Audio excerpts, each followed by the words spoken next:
Va où ton cœur te mène, de Gabriel Ringlet, parution 2021. Faire naître le poème que chacun porte en soi, un accouchement difficile quelquefois. Les prophètes sont des gens de la route qui osent franchir la porte des saisons. Ils savent, quand une terre s'assèche, vers quelle herbe nouvelle il faut marcher. Ils sentent les rythmes du monde, ils palpent les battements de la terre et des hommes, ils parviennent à prendre le pouls des grands chemins intérieurs. Ce sont des perceurs de brèches qui réussissent à interroger leur époque avec une lucidité décapante. Mais l'étonnant, c'est qu'au départ, Dieu ne va pas chercher ses accoucheurs d'avenir parmi les têtes de classe de la haute école et des affaires sacrées. Il les prend comme ils sont, là où ils sont, au cœur de la vie la plus ordinaire.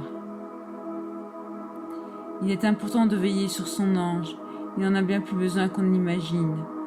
Important également de lui permettre de s'absenter, lui aussi doit prendre l'air quelquefois. C'est que s'il est capable de solitude, il aime rejoindre de temps en temps la grande fraternité des danseurs ailés.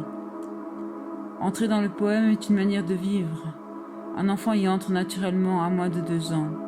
Quand il joue, quand il chante, quand il rit, quand il pleure, quand il dort, il y a du poème en lui.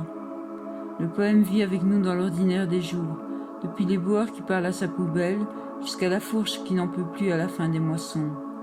Mais le poème s'assied aussi dans l'escalier de l'immeuble pour regarder une femme de ménage se faire insulter par son chef, écrit Jean-Marie Kerwisch dans l'Évangile du Gitan. La grande aventure, c'est de voir surgir quelque chose d'inconnu, chaque jour, dans le même visage. C'est le plus grand des voyages du monde.